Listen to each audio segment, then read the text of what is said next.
The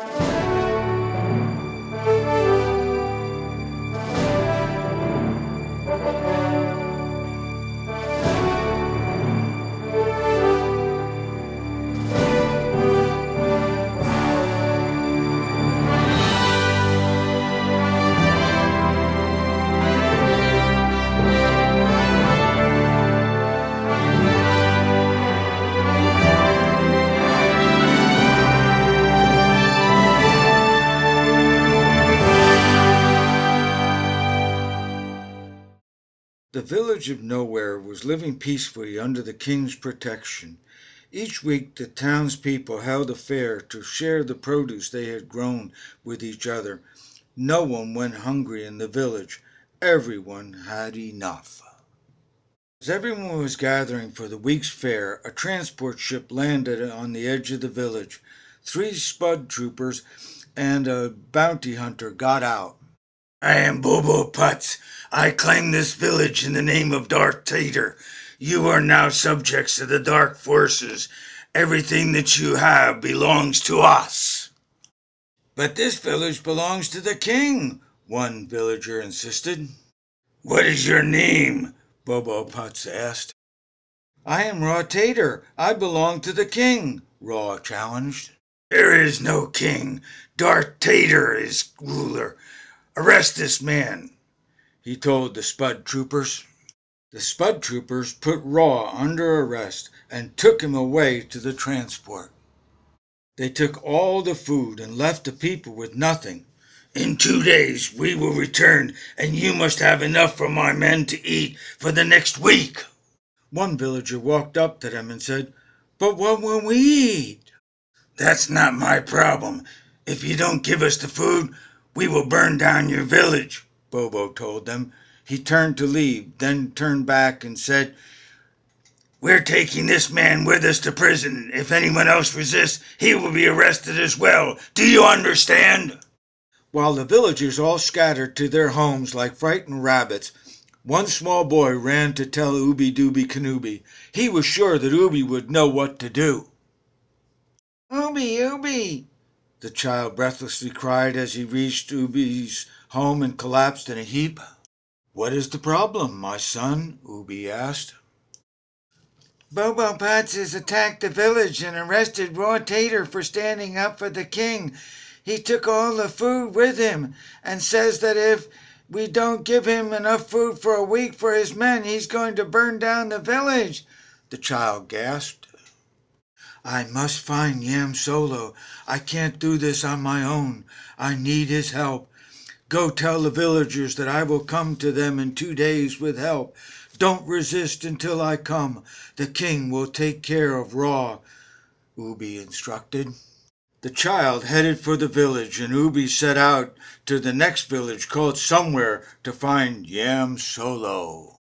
Yam Solo was an independent space pilot who loved the king and had fought the Empire.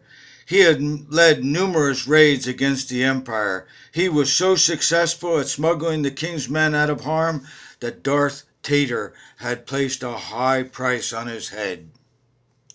Yam was standing in front of his favorite inn when Ooby Dooby entered the village. Ooby saw him and headed right to him. "I need your help, Yam," Ooby told him. "Bobo Putts has taken over the village of Nowhere and has taken everything they have. We have to save them." "I'm only a trader. I can't do that," Yam replied. "I am one of the king's Spud Eyes. That village is under the king's protection. We must evict Bobo Putts and his Spud Troopers. They are harming the king's people," Ooby told him. "But I'm no one special. Why would he want me?" Yam asked. "You have proven yourself faithful. The king will only use people who are faithful to him," Ooby Dooby told him. "But how can I know that he wants me to do this?" Yam asked. "I'm just not sure." "Why don't you ask the king for a test?" Ooby challenged. "Okay. Every time it rains, this area fills with water. How about if the king makes it fill with water without it raining?" Suddenly they heard the sound of rushing water, and the creek filled, almost washing them away with it. "Does that satisfy you?" Ooby asked. Yes, I will help you. Just give me your orders. I have my blaster and I know how to use it, Yam challenged, holding up his weapon. One blaster against 4 men with mashers won't do. We will have to use the power of the Spud Eye. I don't believe in some magical power. There's nothing like the power of a good blaster to win the day, Yam snarled, waving his gun. Ubi looked at him with love and yet pity, knowing that he did not understand the power of the spirit that the king had given the Spud Eye. We do not fight with our power, but with the power of the king's spirit. When we use his power, you are assured of winning the battle. But there's only the 2 of us. How can we fight against 4 mashers with just your force? Yam asked. Not my force. It's the king's force. We must unite the people of both villages and stand against them. Ubi walked around asking the people of somewhere to meet with him that evening. As evening came, a large number of taters turned up. Ubi stood up to address them. The citizens of Nowhere are being forced to join Darth Tater and his evil forces. Bobo Putts and 3 Spud Troopers have taken over the town. We must band together to drive them out. But Spud Troopers have mashers and we have nothing to fight with. How do you expect us to oppose them? The mayor asked. Yam Sola will help us, but most important, we have the king's force on our side, Ubi urged them. 1 blaster against 3 mashers and a gun? We can't win against them, the mayor yelled. I'm not going. Don't fear their mashers. The king is on our side. We can win, Yam challenged. They're too strong for us. How many of you are with me? The mayor asked. All the adults raised their hands and wouldn't go. Then a young boy stood up and shouted, You guys are all chicken. Well, why don't you go then? The mayor challenged. I would, but the king wouldn't want someone like me, the boy said. The king will accept anyone who gives his life to him, Ubi told him. But I'm one of the Miwoks. We're all orphans and thieves, the boy told him. The king will forgive your stealing and make you part of his family if you give your life to him, Ubi instructed. Then I'm willing to go with you, and I can get the rest of my gang to go along with us too, he told Ubi. What do you think? Ubi asked. Well, it would hardly call it an army, but it will have to do, Yam told Ubi. King's book says a little child shall lead them, Ubi told him. The king will use anyone who will commit themselves to him.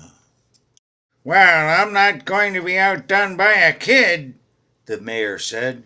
I'll go. With that, the rest of the town joined in. The next day, the townspeople and the Miwoks headed for Nowhere. As they arrived at the top of a hill, Ubi stopped. The king has told me there are too many of you. Anyone who is afraid should go home. Are you sure? Yam asked. We don't have that many to begin with. Yes, Ubi said, turning to the crowd behind him. Anyone who is afraid should go home. Most of the crowd turned and left, including the mayor. That left only Ubi, Yam, and the Miwoks to defeat Bobo and the Spud Troopers. Bobo and the Spud Troopers were camping in the valley below with all the food they had confiscated. The rest of the day, Ubi had them lay in hiding among the bushes outside the town.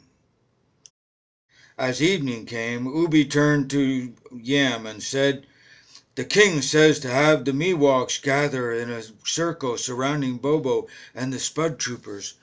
Give each of them a flashlight. When you give the signal, they are to turn them on and shout. So we're going to scare them into leaving by having them think we have a far larger army than we really do, Yam asked. That's right. Just watch the king work, Ubi assured him. You won't have to fight. The king will do all the work. Yam told the Miwoks the plan. When you see the light flash twice, You are to light yours and shout as loud as you can." He then set them in position surrounding Bobo's camp. As darkness fell, Yam gave the signal, and the Miwoks lit their flashlights and shouted as loud as they could. Bobo jumped to his feet. "Ah, what's that?" he yelled. "We're surrounded by an army," one of the Spud Troopers yelled back. "Let's get out of here." They all ran as fast as they could for the shuttle and took off before the Miwoks could move. They left everything behind. "Yeah, run, you scum!" Yam yelled, shaking his fist. All the Miwoks surrounded him, cheering loudly. "Yeah, the king did it! Hooray for the king!" The people from nowhere came out cheering loudly. "Thank you! You have saved us!" "No, the king saved you," the lead Miwok said. "He deserves the credit. All we did was follow orders." "Does anyone know what happened to Raw Tater?" Ubi asked. "He was taken away by Bobo Putts 2 days ago, and no one knows what happened to him," he told him. "We must rescue him," Yam said. "I'll fly in my ship to the prison and save him." "No, we must ask the king for his plan before we do," Ubi told him.